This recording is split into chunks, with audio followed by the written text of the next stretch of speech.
우리는 우리의 삶에 하나님이 간섭하시고 개입하시며 더 나아가서 주관하고 계심을 알고 있습니다.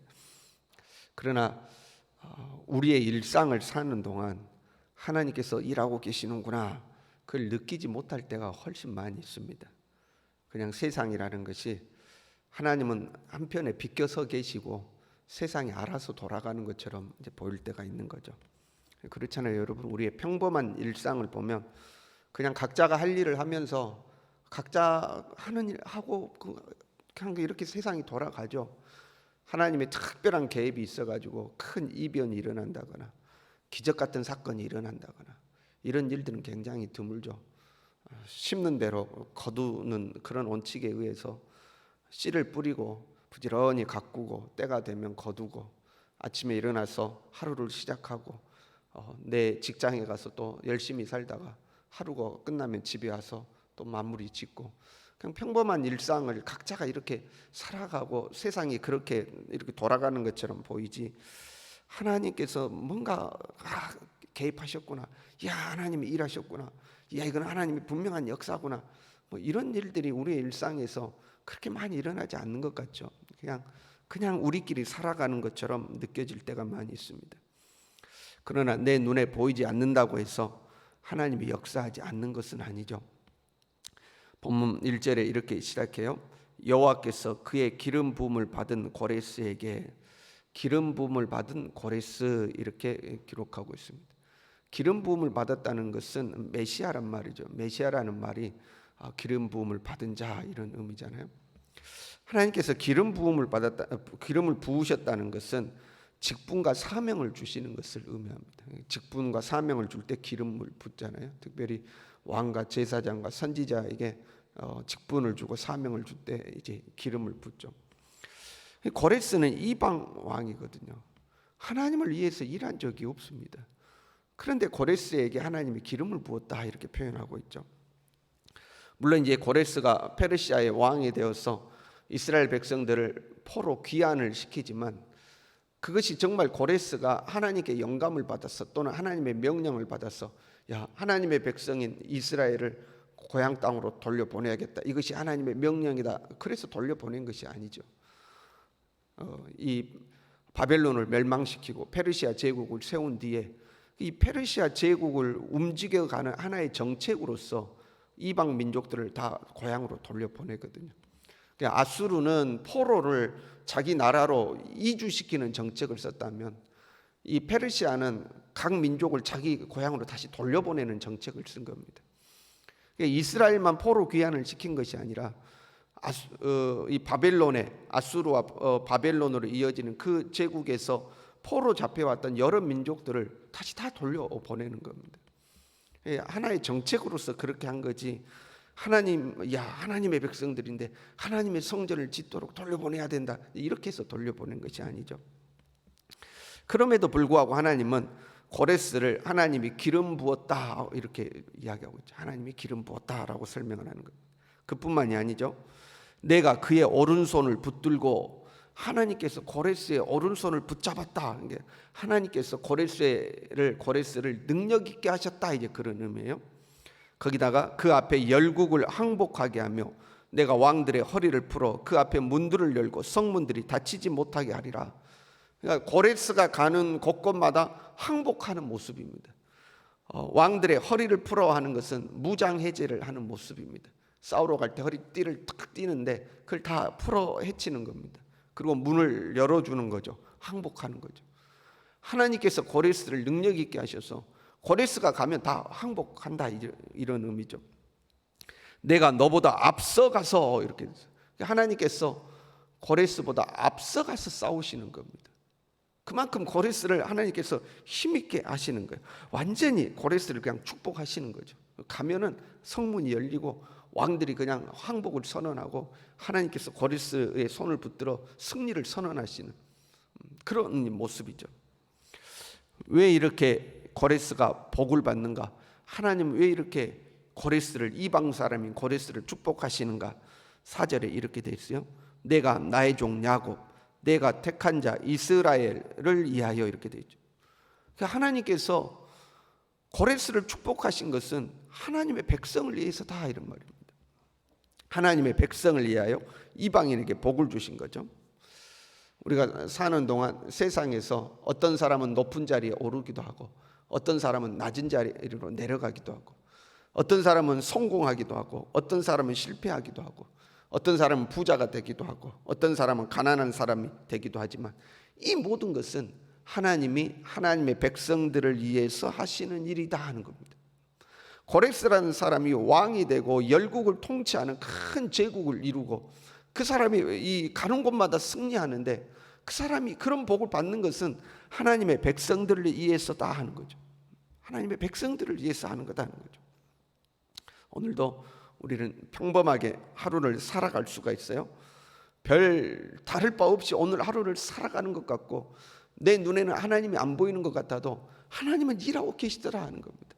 내 자신의 삶에 어떤 특별한 일이 안 일어나는 것 같아도 나와 전혀 상관없는 사람들의 삶 속에서도 하나님은 일하셔서 그들을 통해서 내 삶을 하나님께서 이끌어 가신다 하는 거죠. 너는 나를 알지 못하였을지라도 네게 칭호를 주었노라. 고레스는 하나님을 알지 못했어요. 자기가 하나님 앞에 쓰임받는다는 것도 알지 못했어요. 그럼에도 불구하고 하나님은 고레스를 들어 사용하고 있는 겁니다. 이런 사람들은 물론 하나님 나라에 가면 상급은 없겠죠. 하나님을 믿지 않은 사람이니까요. 이 땅에서 또한 받을 걸 다 받아 누리게 되죠. 고레스는 부와 명예와 권세를 받아 누리잖아요. 이미 자기 상을 다 받아버리는 거거든요. 그러나 그럼에도 불구하고 이 사람이 이러한 것들을 다 누리도록 하시는 것은 하나님의 백성을 위해서다 하는 거죠. 하나님의 백성을 위해서다 하는 거죠. 여러분, 우리의 주변에 누군가가 막 잘 돼요. 교회도 안 다니고 예수님도 안 믿는데 잘 돼요. 너무 배 아파하지 마시길 바랍니다. 하나님이 하나님의 백성을 위해서 저 사람을 축복하신다 이렇게 생각하면 되는 거예요. 고레스가 잘 되는 것은 하나님의 백성을 위해서 잘 되는 거예요. 하나님의 백성을 위해서 잘 되는구나 이렇게 생각하면 되는 거예요. 7절에는요. 나는 빛도 짓고 어둠도 창조하며 나는 평안도 짓고 환난도 창조하느니 나는 여호와라. 이 모든 일들을 행하는 자니라. 모든 것이 하나님의 계획과 섭리 속에 이루어지는 거다 하는 거예요.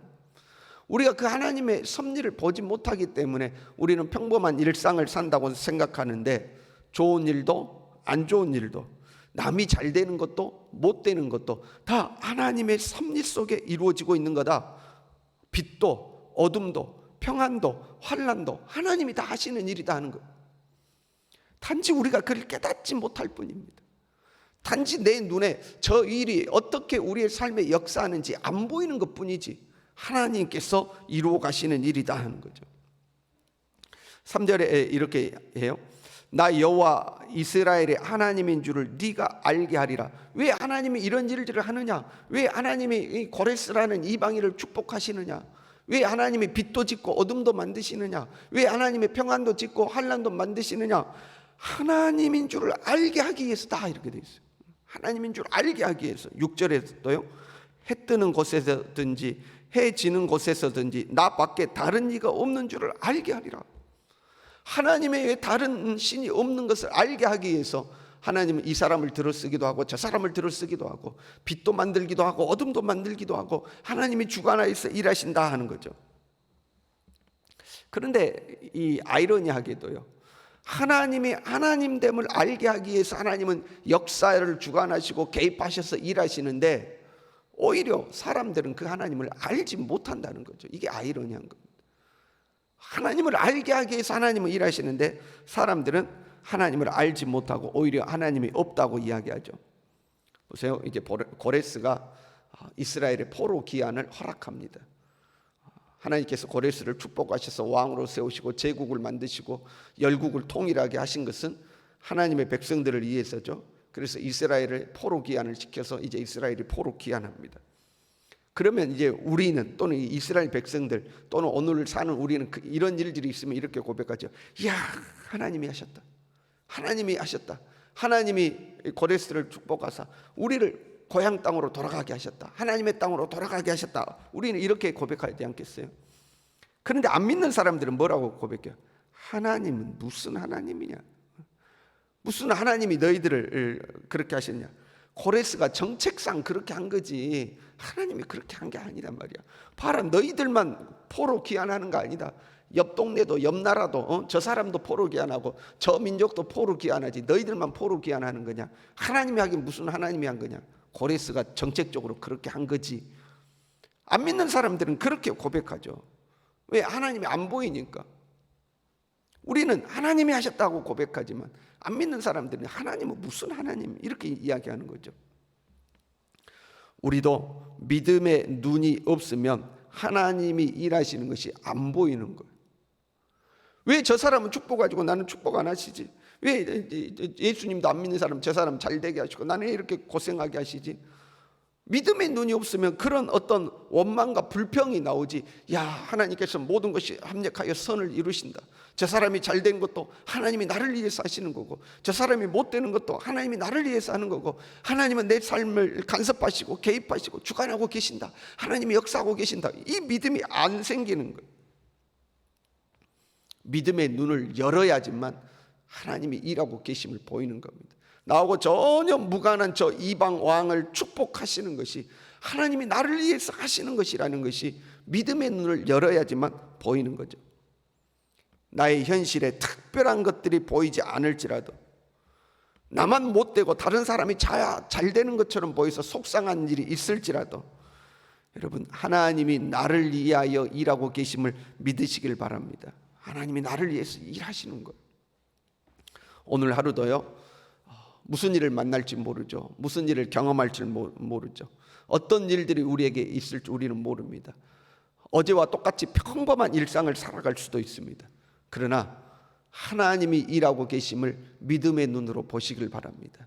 빛도 만드시고 어둠도 만드시는 하나님, 평안도 만드시고 환난도 만드시는 하나님, 한 사람을 들어 저 제국의 왕으로 세우시기도 하고 한 나라를 무너뜨리기도 하시는 하나님께서 나를 위하여서 일하고 계시고 나를 위하여서 모든 것을 주관하신다. 이 믿음으로 오늘 한나라를 살아가는 우리 모두 될 수 있기를 바랍니다. 기도하겠습니다.